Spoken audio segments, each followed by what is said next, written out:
Welcome into the college show here on the Draft Nerds Network. You heard that right. Draft Nerds. We have our own channel, our own page. We're still powered by Dynasty Nerds. We're all still one big family. But this is the first official college show that is on the new network. So I am really, really excited to get things kicked off, to get things going here. And it's going to mean a little more Andrew and a little more Jagger in our lives, which of course we do not mind. But let's start off here. Let's kick it off here with Jared Wackerly. Jared, how you doing, buddy? I'm doing pretty good, man. I'm doing good. It's I'm grinding this tape and it's looking kind of sour. So yeah, I'm doing good. Yeah. We'll be talking about those prospects and players today. But Jagger May, how you doing, buddy? I'm good, man. I'm like the rest of y'all, where this is like the most depressing scouting season I've had. It's like, this is all pretty mid at best. So yeah, it's the calm before the storm in 27, right, Andrew? Yeah, I mean, I don't want to be the third guy to sit here and kill the mood immediately at the top of the show, but I also feel like this is let's take that glass half full approach and say it can only get better over the next couple of months, right? There you go. People will only get more excited, hopefully. Probably. Well, thank you. That's one way to put it. There we go. We're gonna try to be as optimistic as we can. And I will say, there's some very fun prospects inside the top 4, 5, 6 guys here in this class. So there are names that are going to be difference makers for your franchises, but there's not going to be a lot of them. They're going to be few and far between.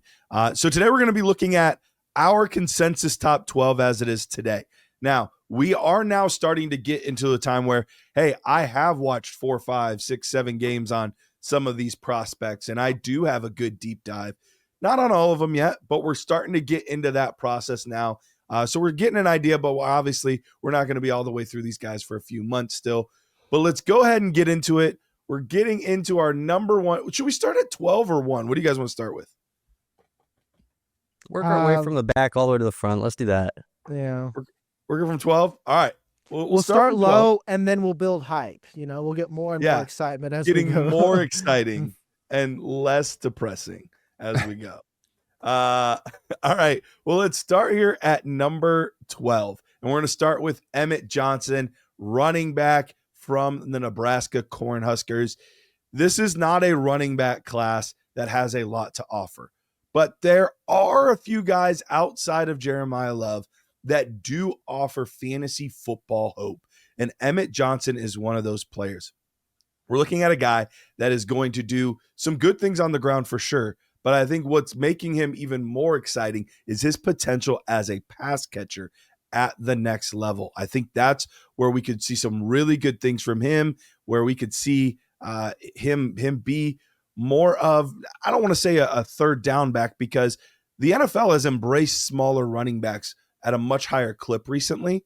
But he's not your traditional, 225-pound, 6-foot guy that's going to, 3 yards in a cloud of smoke. Like, he is going to be a little more light, but also it has an opportunity for some big plays. So did a lot at Nebraska, over 1,400 yards, 12 touchdowns, another 300 yards through the air and 3 touchdowns.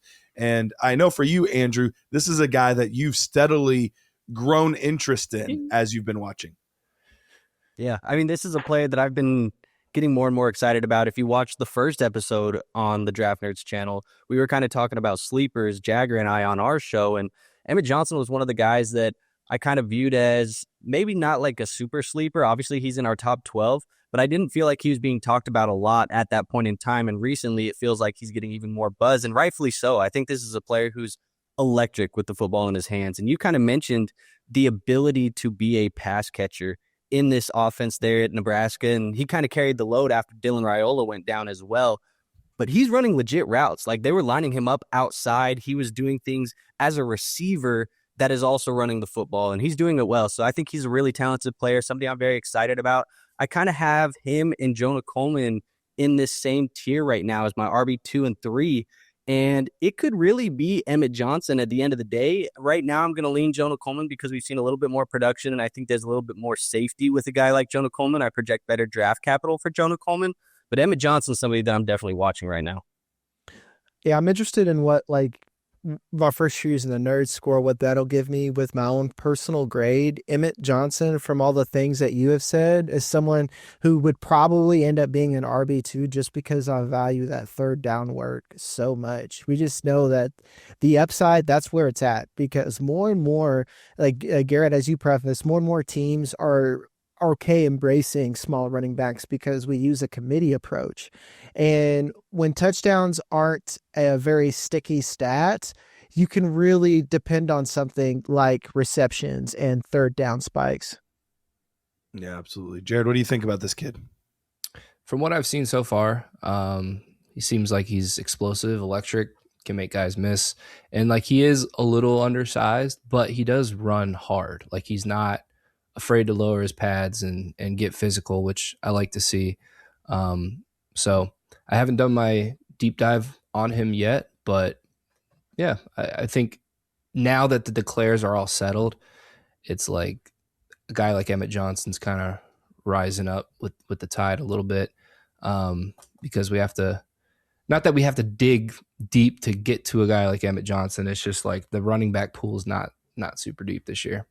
No, it is not. Guys that are going to be running back 2, 3, 4 in this class were probably 9, 10, undrafted. 11. Yeah, undrafted in rookie drafts for others.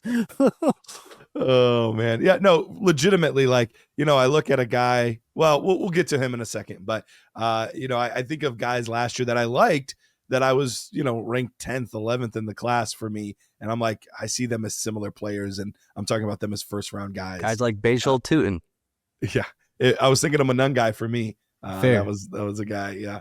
All right. Before we get to the next one, I want to throw this out there because there's 2 teams that have not had to declare yet. And that's the Hoosiers and the Hurricanes, because they are in the national title game.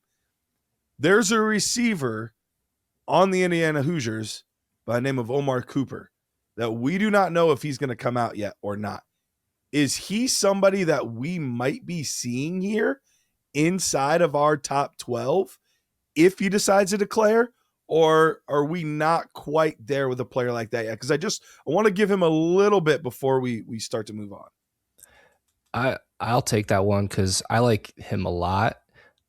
It just depends how like the quarterback landscape ends up settling, because we've seen Carson Beck have a pretty good playoff run, which could vault him up the draft boards a little bit. And then the tight ends, and I haven't fully graded the running backs, but I could definitely see Omar Cooper sliding into like the 10-12 area, because he's just like, when the ball's in his hands, he's making plays. He can make plays at the catch point. He has really good stop-start ability. I don't think he's like a freaky athlete. That's his really only like knock. But I mean, the kid's legit. So that's where I'm at with him. Garrett, I want to know your thoughts, because I know you like him too. Yeah, no, I do like Cooper quite a bit. We're doing Fast Draft, which if you've not joined Fast Draft, awesome partner that we have. Use promo code NERDS. You'll get a free year of, like, you want to watch film on all these guys, the film room, absolutely free. If you use promo code NERDS at Fast Draft. So great way to like tie everything in together. But Omar Cooper has been one of those guys that I've been taking a risk on, because I've been drafting him on my Origins teams late, because I'm like, if this kid does declare, I think we have a round 2 receiver on our hands here. So I'm very, very interested in Omar Cooper. Either one of you guys, Andrew, Jagger, either one of you guys, low, high on Cooper if he does declare? From what I've seen, I'm probably going to just be a lot lower. Like, I'll Okay. just be quite honest. He's just Yeah. like, I think, again, I think Jacoby Lane is like grossly underrated for a lot of us, stuff like that. I don't like, we're at a point where like, I can't get Omar Cooper and Denzel Boston and all, because like we kind of been poo-pooing on this class, but like wide receivers pretty like wide deep receiver. on. Yeah. That's the position, I think, in this Yeah, class. I think so too. there's some I think solid guys. the big thing with the class is kind of like what you said at the top of the show, Garrett, is like, if you want high end talent, there's a very little amount of that in this class, but there's a lot of solid players too. And for me, when it comes to Omar Cooper, if you're looking at that range where could he sneak in, maybe. I think we have about 5 or 6 guys that I think we know are going to be the top half of the round. We got maybe 2 guys or 3 guys that we have a soft consensus on, I think, in the community. But then like 9, 10, 11, 12, to me, that feels like the territory where it's your guy. You just find your guys in this class and they can start sneaking up there. I mean, I said it to you guys the other day. For me, a guy like Germie Bernard is going to sneak up there. Emmett Johnson feels like a guy who can sneak up there. There's a lot of guys that could do it. It's just a matter of what you like in a prospect. And if you like players like Omar Cooper, I think he's definitely somebody who can sneak up there. All right, well, let's get to players that could be in this list, the players that are in this list. And Jared, we'll shoot it over to you here. Denzel Boston was our consensus number 11 guy, wide receiver from Washington. Yeah. Oh, hello. My wife decided to drop off a shake as soon as I started talking. So thank you. Nice. Yeah. Wow. Look at that. I'll take a shake. Oatmeal raisin, baby. And Denzel Boston is the oatmeal raisin of this. No, I'm just kidding. I had him marked lowest out of all 4 of us. I had him as 20. I did do a nerd score for him already. And I mean, it wasn't bad. He came in at about a 73, which is kind of like just, it's middling. It's not like I would want to use a first round rookie pick on that score or that grade or that type of prospect. But from what I saw, he's a very solid player. Like, he's a polished player, good route runner, not great. He uses his frame pretty well at the catch point. He kind of lacks speed and explosiveness to really be like a difference maker at the next level. But I think he can slot in kind of like a Cedric Tillman type guy. That's kind of like, as a prospect, how I view him. I know, Jagger, you kind of echo that same thing. You're not a huge Boston guy at this point. Yeah, and if anything, because I'm on quarterbacks and whatnot, I think that generally from what I've heard from other scouting, I might be a little bit too low, but at the same time, these are the types of guys that kind of don't always rank highly for me, just because I want you to be a snappy route runner. It's one of those things that look great in college, but when you actually see it in the NFL, it doesn't always translate, particularly the big, tall, I would say X wide receiver in 2005 that we used to love, Yeah, he certainly feels like a player to me where I've seen the outside noise. There is a lot of people who are going to be Denzel Boston fans, and I think he's going to creep up boards because of that, and we're going to see a lot of this, ambiguousness in his ranking across the industry. And I think for me right now, he's a player that I think is a good, not great wide receiver prospect. I kind of just think he's going to be a guy who's probably more of a number 2 in an NFL offense than he is a number 1. I don't see him becoming a number 1, and because of that, I'm somewhat interested in him as a rookie that I'm drafting, but for the most part, this is the range where, like I said, it's a tier of pick your poison, and Boston may or may not be the guy that I'm taking my shot on here in this tier. I think of this group, and by this group I mean the 4 of us, I'll probably end up being the highest on Denzel Boston, and it makes sense. Even early on in the season when I was bringing him up, it felt like I was a little bit alone in that process. And look, I think he's a fine athlete. I don't think he's a good athlete, but I think he's athlete enough to win at the position. But I think he's really, really strong at the catch point, which is something that's really important to me. We'll see. Once I do my deep dive, how good those ball skills are overall, which is going to be a key factor in all of it for me. But I do like Denzel Boston. I think I don't necessarily believe the round 1 hype that I've been hearing from some people, but I do see round 2. I think he's going to be a very solid round 2 wide receiver for a team that, if somebody has already a big play guy or a really good slot guy and they're looking for more of that, that old school style traditional X, I think Denzel Boston can fit that very well. Maybe not in terms of the production we got out of the old school X, but as far as play style and profile, what we're getting out of him. Let's go from him to one of just two quarterbacks in the first round of a Superflex draft. Not very many compared to some of the other years we've seen. But Jagger, tell us about Ty Simpson. He reminds me of like what we've seen from Garrett Nussmeier, but a much better version, which is still disappointing because you don't like if that makes sense. Like I'm trying to give him a compliment sandwich a little bit here because he does everything right. He clearly knows how to operate a functioning offense, but it's the egregious mistakes that we've seen that are concerning. And it makes me wonder is what Alabama told him for him to come to the NFL, because where are you going to transfer to after you leave Alabama that's going to elevate your draft stock for someone like for a player like Ty Simpson? And I will say, I'm very interested to where he goes because, Andrew, we talked about this on Monday, man. There are 7 teams that need quarterbacks and only one that is going to get one. So some of these guys that are going to go day 2, second round, if they have a good spot, I would not be surprised if we have another Tyler Shuck type player. Ty Simpson is where I'm looking at.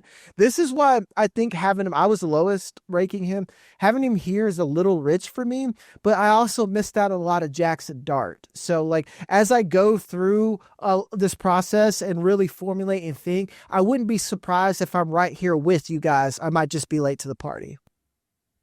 Yeah, I think process-wise, I'm viewing this the same way as kind of a Jackson Dart. Yeah. Like, you hit it, and I hope that happens with Ty Simpson. I hope he's a late first-round guy or an early second-round guy where he gets to a team that has a little bit of a better shot at developing him, maybe a team where he can sit on the bench a little bit.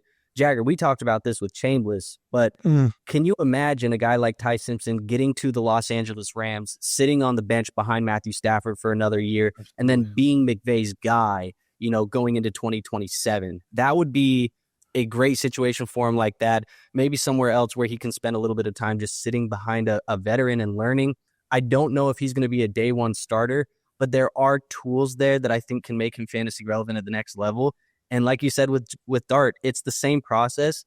Because it's a super flex, I think you got to move him up the board a little bit because due to the class with Mendoza, you know, being the only other guy here of real relevancy at the quarterback position, Simpson's going to get drafted higher than I think we expect him to get drafted, and it's because that position isn't deep this year. And to our people who comment this, that nerds are too high on quarterbacks, I'm doing this for you guys. I'm doing this for you. I'm trying to be reasonable. Be nicer to me. I'm sorry I got a silky smooth voice, and I don't sound like Garrett, you know? Just rough and grizzled. Not as smooth as Matt. Yeah. Oh, No. yeah. Matt O'Hara's got the voice of gold. He's got a podcast voice. You hear him on, you're like, Yeah. He sounds like God in my head. Like if I hear an audio book, you know, it's Matt. I'm Morgan surprised, Freeman?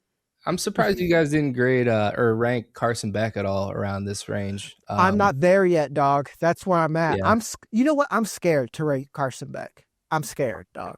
I Because mean, I feel like this season he's going to grade highly, and then I'm like, the last 3 seasons are still in my head. I'm like, this isn't real.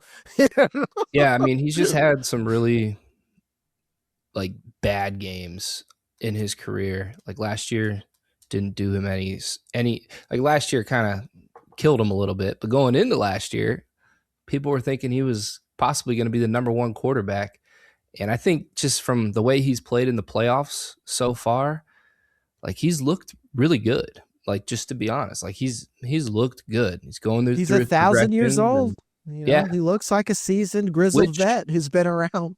Is something that's needed at the quarterback position. I mean, more reps, more time, just to, you know, see the game, see different defense, you know, blitzes, and it's just, I think he just looks like he's matured a lot more. I don't know about the off the field stuff. I know that I'm not really dialed in on his off the field stuff. I know there's a lot going on there, so it's not good.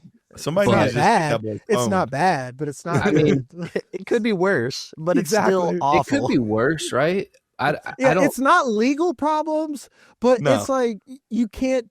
I wouldn't trust him to consistently make good decisions. Is where Yeah, I'm and at. lead a team, like calling Yeah. out his receivers in the press, like during Shadur the year, Sanders. kind of like that stuff. Yeah, Yeah, it's Shadur Sanders-esque. Quick question, because I know we've been on here a minute, though. For you Browns fans, would you hate Mike McDaniel being your head coach and Ty Simpson or Carson Beck being your quarterback with Shadur Sanders that you're going to roll. Garrett, oh my God. Where are we taking them? Because I think that's a second big thing. round. Second round. Oh, then not at all. Totally fine with that. Honestly, I would even be open to Ty Simpson at 24 because we got 2 firsts. We've got the 6th overall pick and the 24th pick. I'd be fine with Ty Simpson at 24. I'm not taking Carson Beck at 24. I would take Ty Simpson at 24 though. Okay.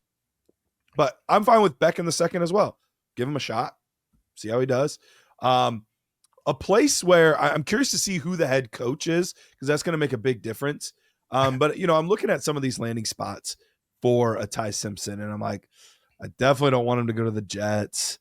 I don't really want him to go to Pittsburgh.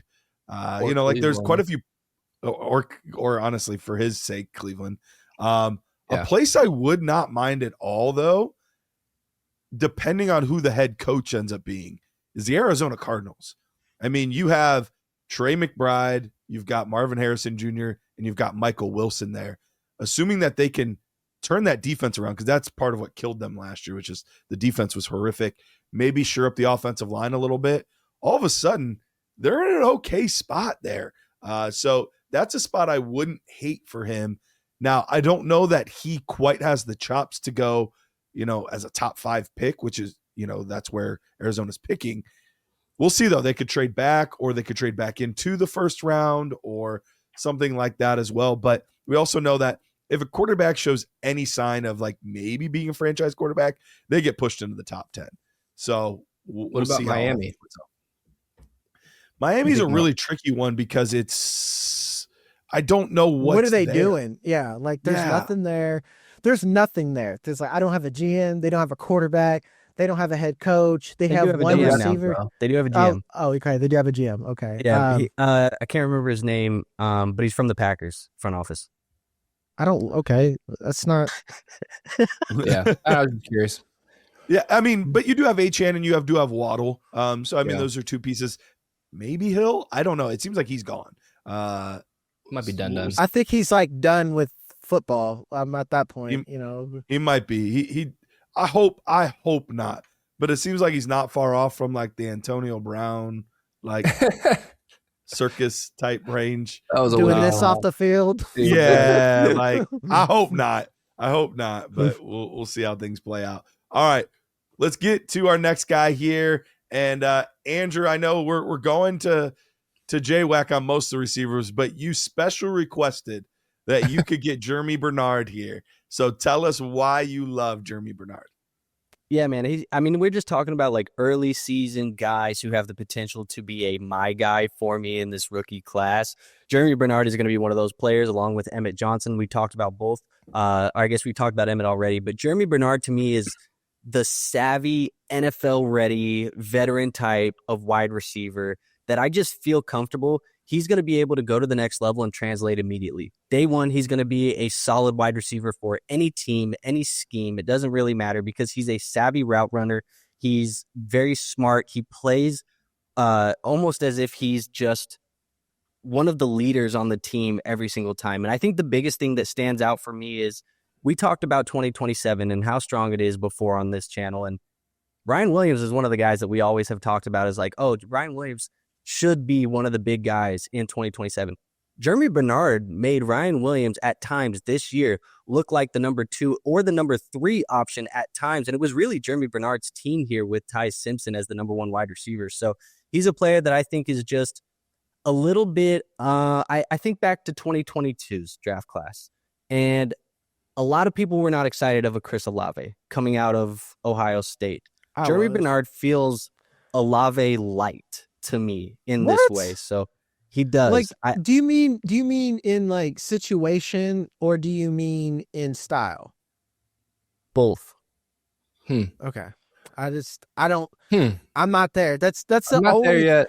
This is the only thing that you've ever said, Ma, that I've been you wild, homie. This is the first one. It's taken us a whole season, bro, but we've gotten here.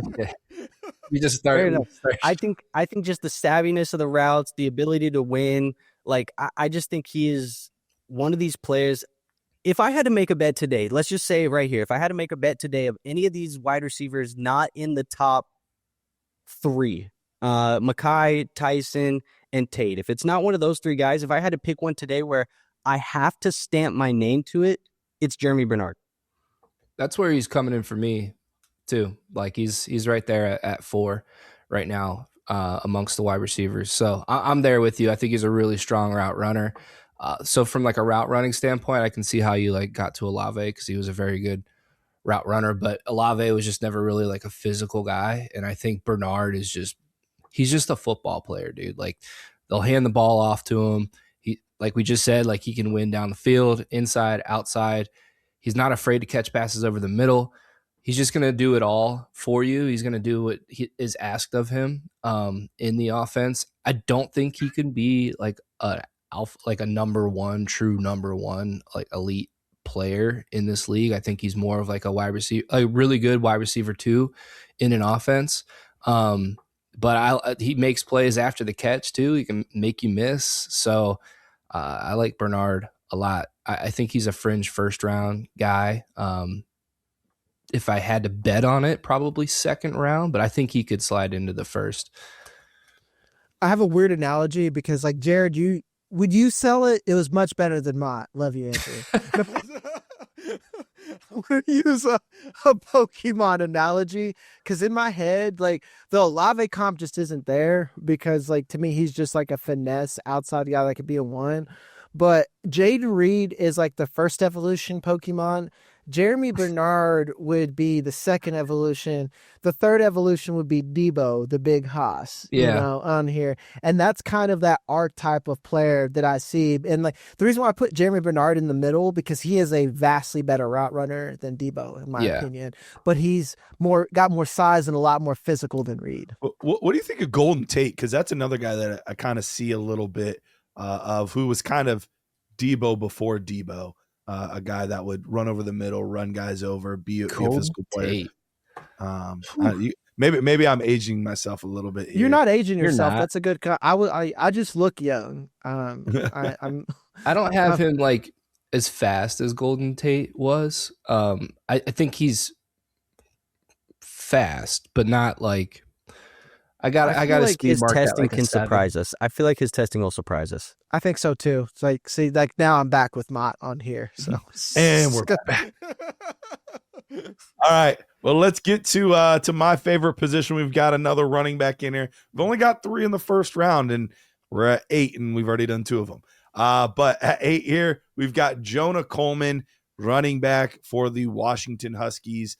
And he's another guy that's not going to wow you with his size as far as height goes, but he's going to come in at over 220 more than likely, despite being 5'8", 5'9". Like he is going to be, I've comped it before, but Doug Martin, like that's who I see when I watch Jonah Coleman. It's a Doug Martin type player. He's going to be great in those short yardage situations. He's going to break some tackles. He's not going to hit a lot of home runs though. He's not going to be the guy ripping off 40, 50, 60-yard runs. Like, that's just not his game. But is he going to get a lot of chunk plays? Yeah, there's going to be a lot of 8-yard runs, 12-yard runs, 15-yard runs. And he's going to make the defense feel him. We'll see about the receiving game. I think that there's still some upside there, but that's not necessarily a place where I want to hang my hat at this point. But in a running back class where we just don't have a lot, we could be getting a guy that would normally, and this is where I was like, I bet my comp as far as nerd score and where they hit attributes wise is probably not going to be far off from where I was at with Kyle Monangai last year. And Kyle Monangai, now granted, I was higher on him than the NFL was, but he went in the 7th round last year. But let's even say he is where I was on Kyle Monangai last year. I had him as a 4th rounder. So if we're saying right now the RB2 in the class is a 4th rounder, that's not great, Bob. We'll see. Maybe he sneaks into the 3rd. Maybe Emmett does. Maybe Jadarian Price, who we don't have in there. Maybe somebody falls in love with the athleticism of Nick Singleton. We'll see what happens. But right now, I would be surprised if we get a 2nd round running back. I think we get a first round running back. I don't think we get a second round running back. And then I think we start evaluating things to the middle of the third when we start getting our next running back. Let me ask you this, Garrett, because we have a very strong free agent running back class this year of veterans. Do you think because that class is so strong in free agent, it's going to probably push these guys even further, just despite this even being a bad class? Like, do you think it's just two double whammies, like right next to each other, that's going to just make this class kind of get punished? Yeah, it definitely doesn't help.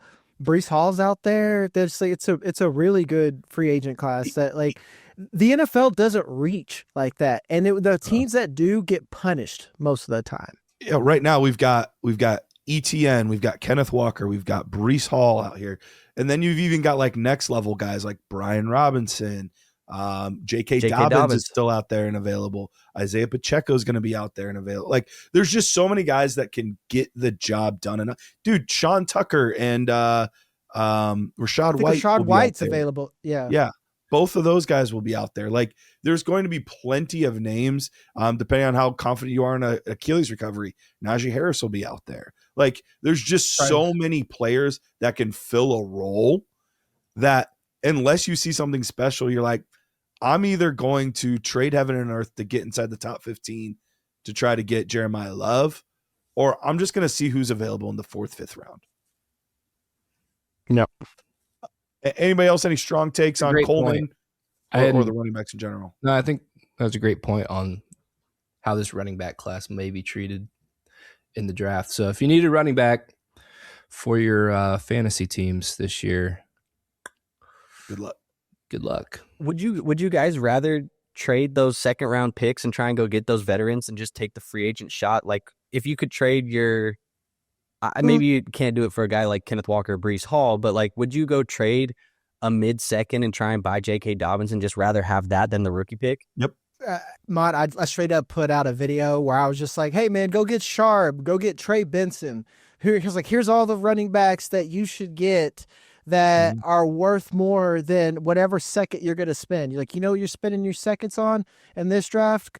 Maybe quarterbacks, and I mean like quarterbacks that maybe be something, mainly wide receivers and tight ends. Like running back to me, I'm getting Jeremiyah Love and then a lot of fab, or I'm trading, a lot of fab guys. And if I'm sitting at those, 6, 7, 8 spots in the draft where it still seems like a desirable pick, but it's really not.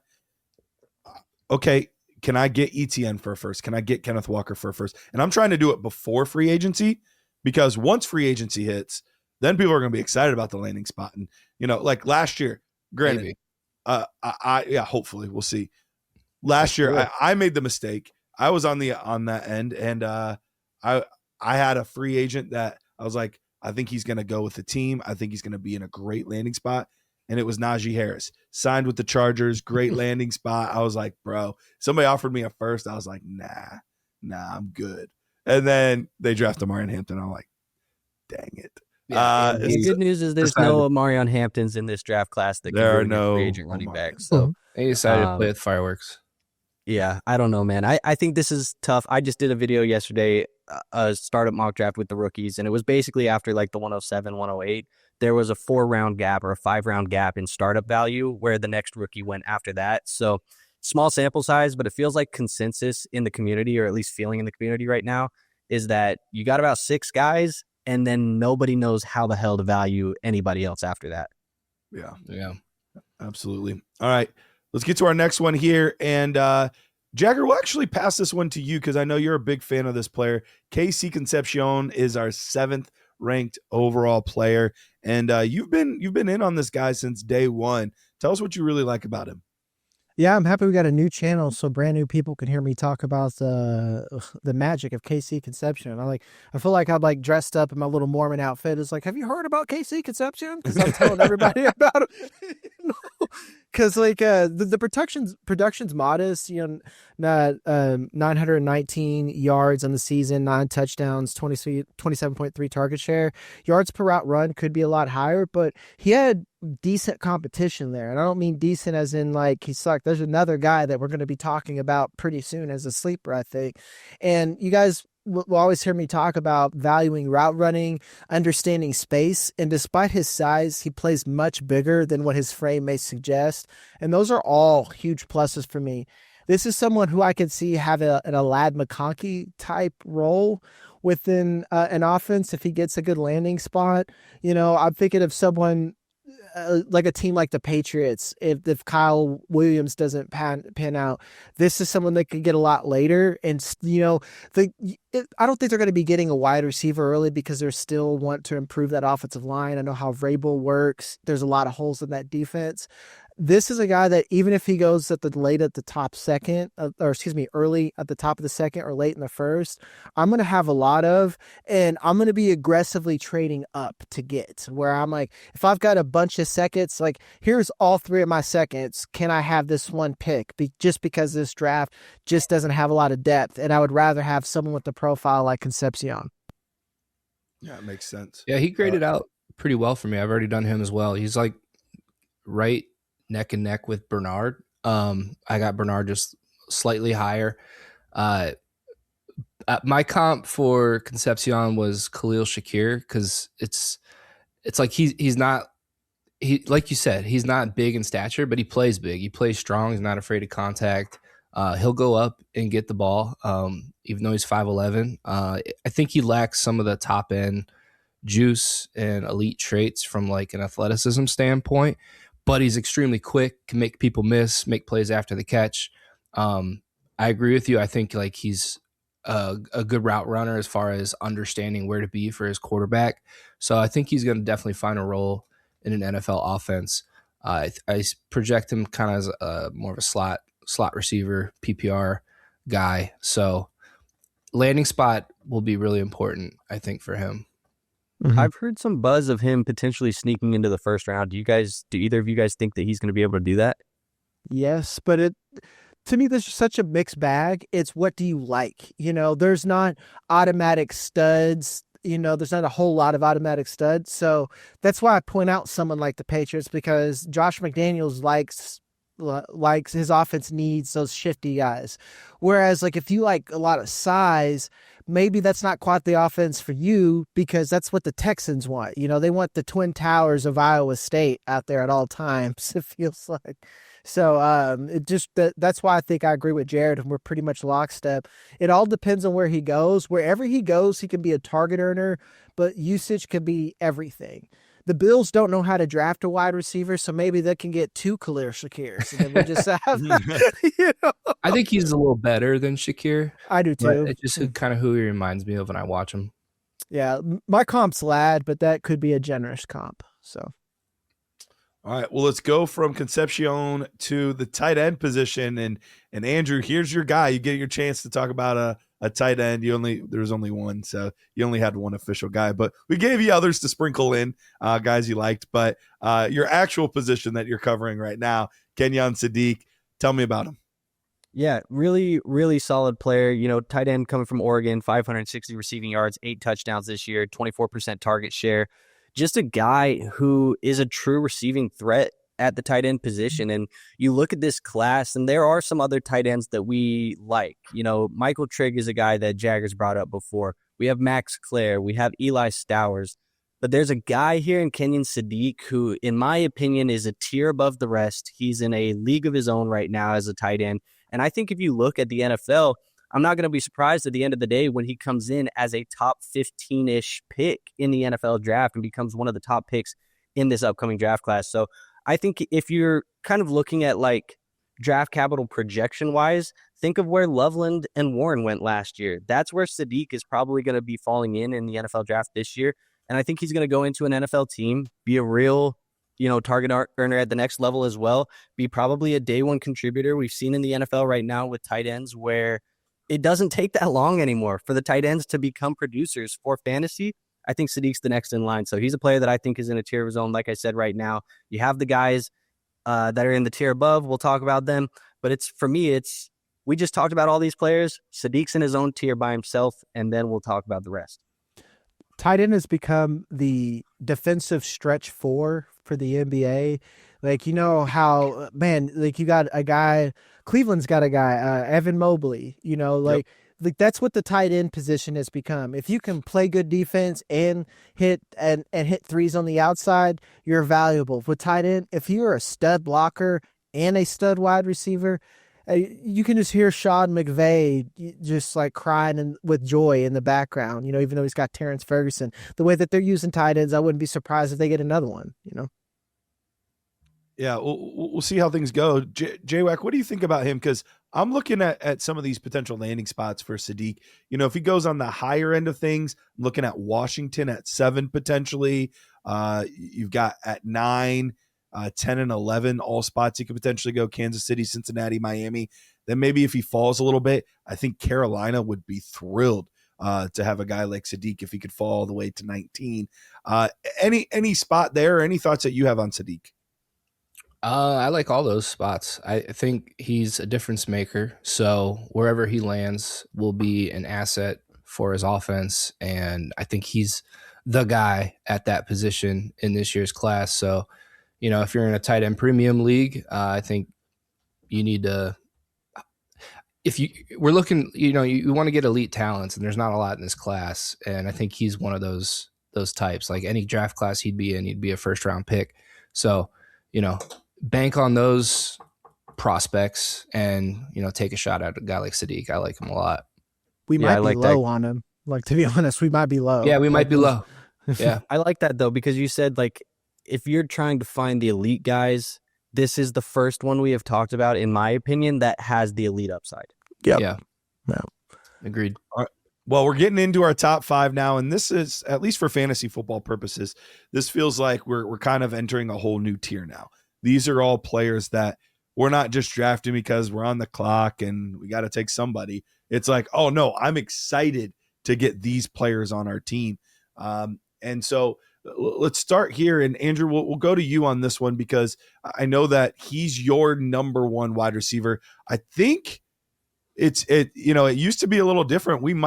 The 3 of us might all have the same next one as our wide receiver one, but we'll have to wait and see how this all plays out. But for you, it's Jordyn Tyson here at 5. Tell me what you like about him. Yeah, I think the big thing with Jordyn Tyson for me, 700 receiving yards this year, 8 receiving touchdowns, a 32% target share. He's a target monster. Like, he's a guy that's going to come in and be a number 1 wide receiver. I think he can play all over the football field. He has injury concerns, and I think that's what is the biggest thing, where everybody who looks at him right now, when you watch him on the football field, the talent's undeniable. I see a pro level NFL, but the injury list is like a CVS receipt. You go back and there's an injury this year, there's an injury last year, the injury the year before. Like, there's just injuries all over this thing, and I think that's why people are worried about him. So that's the biggest thing I think that you can knock Jordyn Tyson. As far as on the football field, I have very few knocks for him. Just a savvy route runner, good hands. I think he has solid athleticism. I don't think he's like an elite athlete, but sometimes at the NFL level, like if he's going to go out and play in the slot, I don't think he's going to have any issues with the athleticism there either. He's dynamic, like with the balls in his hands, like he'll make you miss. I think he's got extremely good body control, really good athlete. I agree. I think he can be a 1 at the position. And the fact that he's my wide receiver 3 is not a knock at all. I think these top 3 guys are all guys you want to go after. I'd love to see him in Cleveland because his brother plays for the Cavs. So that'd be cool. And we need a receiver. But yeah, I think wherever he lands, obviously we need to see him paired up with a good quarterback, because that matters a lot. And it's tough to get one. And I think where he's going to go, like top 15, we'll see. But anyway, Jordyn Tyson, really good route runner, really good hips. So yeah, it's the injury concerns really. I think that set him apart. And is that why he's pushed to 3 for you, is the injury concerns?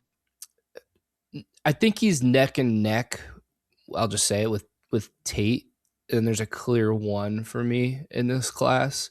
So I could go either way really with him and Carnell Tate. So it's not, I try not to put as much evaluation into injury, because it's like, can't really predict that. But it is funny, the guys you see get injured a lot do end up getting injured more. So yeah, I mean, Jagger, any thoughts? No, you pretty much nailed it. And I'd say it's ceiling versus floor with Tate versus Tyson. I just think Tyson has a worse floor, and but the ceiling is much higher than Tate just because of the athleticism alone. And if he just learns to play with a little bit more physicality from the bottom and through the route as he does after the catch, you got a monster on your hands. Like it's that one little thing that's knocked him down for me. And but like you said, man, if I end up with Jordyn Tyson instead of Carnell Tate, I'm like, oh no, I'm not like upset or anything. No, not at all. Not at all. Well, that kind of leads us to our next guy. Pretty obvious here. Carnell Tate for us. We have him here at number 4. I know for me and J-Wack, he's our number 2 guy. Where did you end up on it, Jagger? Because I couldn't remember how this all landed for you. Where I had Tate ranked? Yeah, Tate versus Lemon. Tate used to be my wide receiver 1, but I've seen more later seasons of Makai Lemon, and it's just there's a reason why Lemon's got 3.13 yards per route run. I know that like Tate's right there behind there, but one, Makai Lemon just plays bigger than what his size is at. And yeah, it's just, there's just a lot of exciting things. This is one where Makai Lemon has the same floor Tate does already, and that ceiling is higher. Like at worst, Makai Lemon, I think, is an elite 1B in an offense. At the best, it doesn't matter. He's just a baller. He's just one of these, like, reminds me a lot of Antonio Brown, to be honest. Like a lot, but maybe not quite the high end speed and athleticism, but just the size don't matter if you're a baller mentality and the way he plays. That's what Makai Lemon for me. I know, J-Wack, you and I were kind of texting about him a little bit, and you're like, dude, I'm on board. I'm with you on Lemon. But you've actually done like your deep dive on him. So tell me why you like him so much. So, well, Tate's at we skipped Tate. We started doing Lemon already. Sorry. Yeah. Let's talk Tate first. Go ahead and Lemon's talk Tate. next. So Lemon's 3, Tate's 4. We can talk about them together, whatever. This list. Yeah. I have not done the nerd score for Tate yet or Tyson. I have done it for Makai Lemon, and it's pretty rare the guys score in the 80 range. And honestly, when doing him, I was surprised. I'm talking Makai Lemon. I was surprised like he landed at like an 80, and that's a high upside. That's like top 5 or 6 all time since we've been doing it in 2020. Yeah, like top at this point around there. Yeah. It's, guys like Neighbors, Harrison, Chase, like those guys all around that range. And I'm just going to keep talking about Makai Lemon because Jagger hit it perfectly. Like he's got the athleticism, but he's just a really good football player. Yeah. And what I was really surprised with when digging into the tape was how good of a pass catcher he is too. Like he does not drop many passes. He catches with his hands. He can go up and make plays on the football and make some crazy plays on the football. He'll mix it up and block when he needs to. He can make you miss in the open field. He's really good yak, good route. Like he just does it all like really well. So he's the clear one for me because he checks all the boxes. With Tate and Tyson, there's a little bit of like floor ceiling. With Tate, he's 6'3", 195 pounds. We'll see how he runs. I think he's fast. I don't think he's like extremely fast or explosive, but he's got really good ball. Yeah, fast enough. Really good ball skills. Understands route running, pacing. Good feet for his size. Sinks his hips really well. Catches the ball with his hands and can go up, and he has good body control too. So like these top 3 receivers are guys you want to target for sure in this class. Like I like them all quite a bit. Yeah, I mean, I'm right there with you guys. Like for me, I have all 3 of these guys in a tier together. And over the next couple of months, as we get testing, as we get landing spots, as we get all these other things, like more deep dive, more film into these players, it'll start shaking out. But right now, all of these players are players, like you said, Jared, that I want on my fantasy football team. We spend the first half of the show talking about players that we're trying to talk ourselves into. I don't have to talk myself into these players. These are players that I am chasing for fantasy football. So if I have a pick that's 108, 109, I'm trying to trade up. What does it take for me to get into that 105 range, that 104 range, so I can get one of these players? Because these players are players that I do expect to be difference makers for fantasy football, difference makers for NFL teams, and be day one contributors for their offenses and for fantasy in that aspect. For the sake of time, Makai Lemon, good. But because we already said that, like, because like I love what you said on tier, because like even I love Concepcion, like Kenyon Sadiq, right? Like soon as 6 happens, like that's the elite tier where like if I get any of these guys, like up until Fernando Mendoza, I think is like elite. Jeremiyah Love's elite on top of that, you know, like that's elite, a whole other elite. Yeah. Like there's like God tier, Jeremiyah Love's up here, and then we have the elites. Like I feel happy having 2 through 6 here as a good 5, and then once we get to almost Concepcion, Germie Bernard, that's a tier. I think now that we've talked more, I think I'm egregiously high on Jonah Coleman. That was more of a scarcity ranking for me. Sure. I would probably put him after there, and then Simpson, Denzel Boston, Jonah Coleman. They're the almost maybe, let's see what happens type players. Maybe. Yeah. So it's interesting. If I remember correctly, if we go back to our very first mock of the year, somebody had all of the top 3 guys that they selected. I don't know who that guy was, but somebody drafted Makai Lemon, Fernando Mendoza, and Jeremiyah Love. Just saying.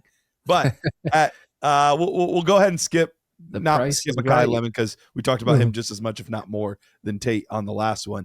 Poor Carnell Tate, man. We just like brushed over him for Makai Lemon. He's kind of a boring player. He's like a and I mean that in a good way, where like, man, he's real safe. He plays X real well. JSN was real boring. Abuka was real boring. Everyone says like we're Ohio State homers, so we got to like push it back a little bit. Like I almost put Lemon above Mendoza, just because I view him as that type of player. Like I think he's safe, and I think he's going to be really good. So I agree. All right, well, let's get to Fernando Mendoza. For as much as, you know, we're talking up these other receivers, Fernando Mendoza's done everything you could have asked and more over the course of the season, and then elevated his game when he played the best competition that he could possibly see. I mean, he's a weird dude. He's and even for a guy that loves a happy-go-lucky, Jesus-loving dude, even to me, I'm like, oh, bro, you're a little corny. But he's a little cringe. He's like if Tim Tebow and Tom Brady had like the cringiest baby. He's like, he doesn't know what he's gonna say next. You know, he just like he's got that Michael Scott syndrome. Yeah, and then he tries like big words. Sometimes just like doesn't. Oh man. Doesn't know what's going to come out. It truly is like the Netflix TV series College Quarterback. Like it's. Have you ever seen All American? It's like All American, but it's Fernando Mendoza. I watch good shows, Andrew. But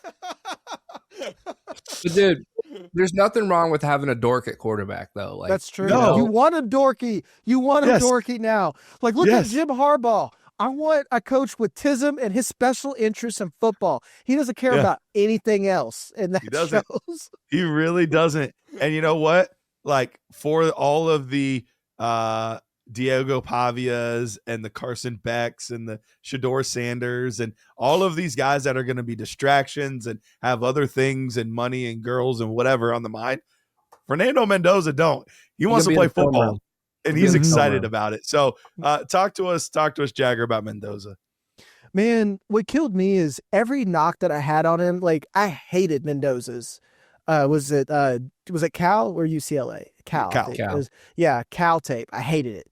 And even like the pre-draft hype, I thought was all arm. You know, like this is another big arm Will Levis type dude.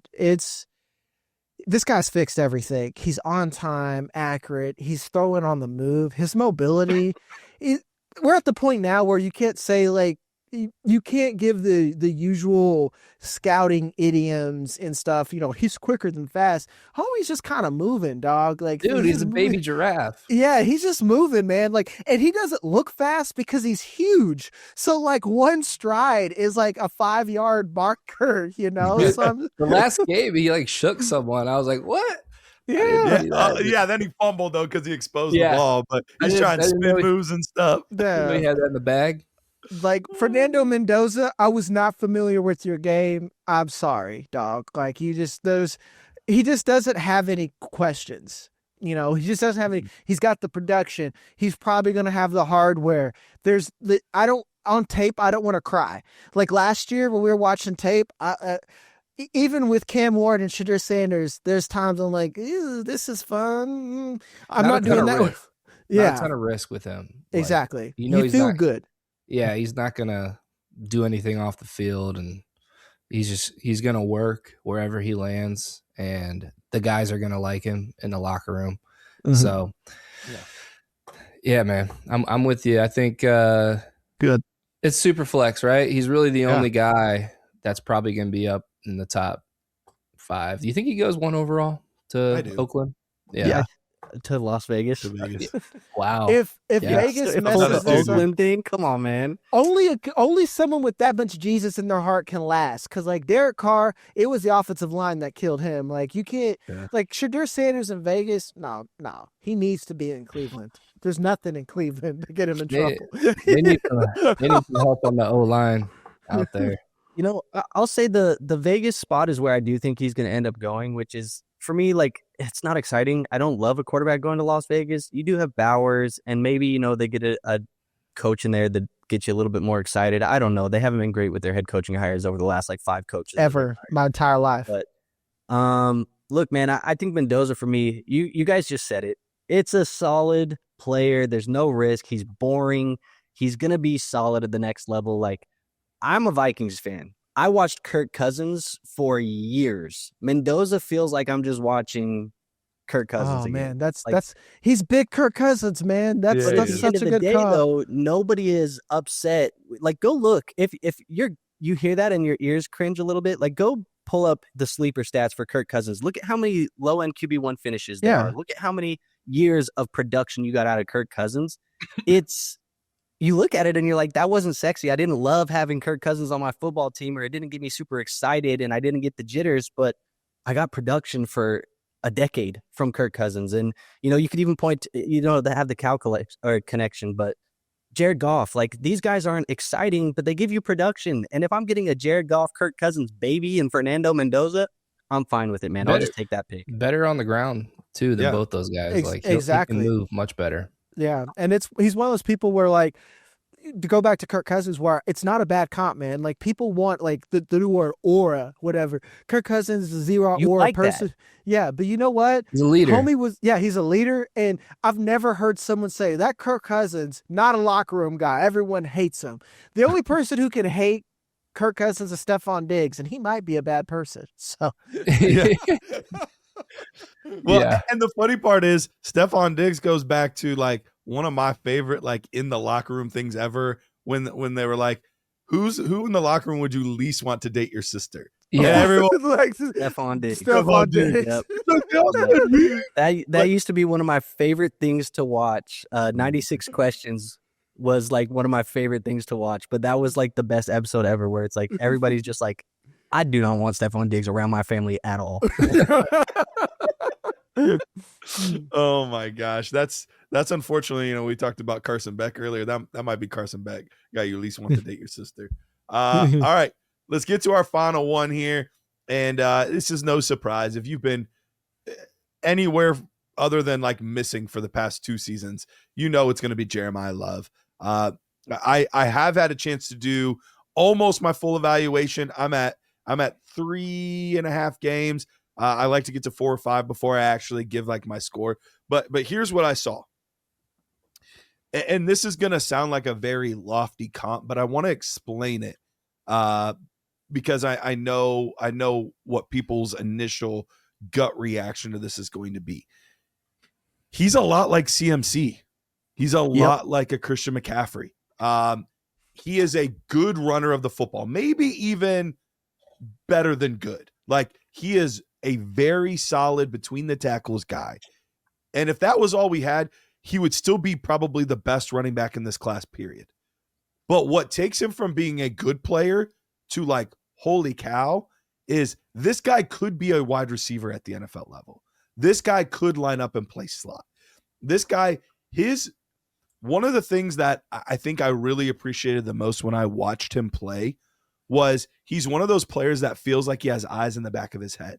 His anticipation of guys around him, understanding their leverage, understanding when they've over pursued, like his feel for the game is next level. He just understands movement patterns and his ability to be able to beat or not beat a guy. And then what do I have to do to put that back into my advantage? Constantly putting himself in advantageous positions. And that's a lot of what CMC's done over his career. He has not been a number one overall running back over and over and over because he's been so good on the ground. He's been good on the ground. He's not been bad at all. So don't hear what I'm not saying. He's been good, but he's been great as a pass catcher. That's what Jeremiyah Love is. So really the only risk that I see with Jeremiyah Love right now is, does he go to a franchise team, quarterback, whatever, that instead of giving him 90 to 120 targets a season, gives him 50 to 60 targets a season? That's really the only risk that I see right now with Jeremiyah Love outside of a freak injury. Is there something that I'm missing that you guys have seen? No, I don't think so. This is a player that I don't like at this point in the year to like cement anybody into anything, but Jeremiyah Love is cemented as my 101. Like I do not foresee any situation where Jeremiyah Love, unless he falls out of the first round, which would be ridiculous, but I think he's a first round pick. I think he's a top 10 to 15 pick in the NFL draft. But I think he's the 101. He's the clear 101. He is the golden ticket of this draft to me. I like your CMC comp. I think it makes a ton of sense for me. I've heard other people say, the similar usage to how Miami has used Devon Achane in the receiving game. That's how Jeremiyah Love can be used at the next level. I like that too. I think Love is a better runner than Achane is. Achane's a better athlete, but I think Love is a better runner. But at the end of the day, man, like I'm watching Jeremiyah Love, and there's really nothing here that I'm like, I don't like that. I like everything I see. Yeah, it's like you want to. I would just be an asshole. I'd be like when you watch competition shows and they get to the top 3 and like you see someone made something great and the judge is just shredding it for TV. That's what I would be doing at this point. like Jeremiyah Love would be like, and I've told everyone confidently, the tied for second running back that I've scouted. He's tied with Jahmyr Gibbs. It's Bijan. Him and Jahmyr Gibbs are the same. Jahmyr Gibbs is really that unworldly lightning speed. And Jeremiyah Love is obviously going to be better between the tackles purely for size. That's not even disrespect to Jahmyr Gibbs on the ground, So. Yeah, and Love's fast as hell too, man. Like Yeah, he ran exactly. Like 10.7 in high school. He'll hit you with that hurdle. Yeah, he's so explosive. Like he spams the hurdle, dog. Every time I watch this tape, I was like, the homie's got 2 a game. And they're not even like, why'd you do that? He straight up was like, he's exciting. Explosiveness is just what defines him a little bit for me. And I think that plays into the power that he can run with too. It's like he's just an explosive athlete. I love him too. 101, it would take like some sort of trade and like fantastic landing spot for Mendoza, just because in super flex leagues, like how quarterbacks are valued, that I could see Mendoza being the one. But yeah, right now it's Love all day. It's hard to get these elite running backs, that those help you win your leagues. I think I like Love more than I liked Ashton Genty last year. And Genty was awesome. He's more explosive. Yeah, I keep getting flack for it. And I'm like, guys, you're watching Mountain West Conference. I'm not hating on Ashton Genty, but like please have some consideration on talent level. And thank you for flexing, Jared. I don't have no cards. Just showing us his I ripped these out of packs. All right. He's trying to Shadur us. Jeremiyah Love. He's just going to have cards on his wrist. These are gold Loves. So they're color matches. One's out of 50, the other's out of 75. And they're all his Bowman firsts. So take us home. I'm jealous now. Well, thank you for sending that to me as a birthday present. You're Jared. welcome. Thank you. I was gonna say it's a housewarming gift. It's a house. Yeah, thank you. I appreciate that. You have my address. My house is cold warming up too. Come on. All right. Well, I appreciate you guys. Thanks so much for hanging out with us today. if you could. Let's go back through the 12. Yeah. Let's go back through them. All right, we'll go back through them first, and then I'll tell you what to do. I'll be bossy.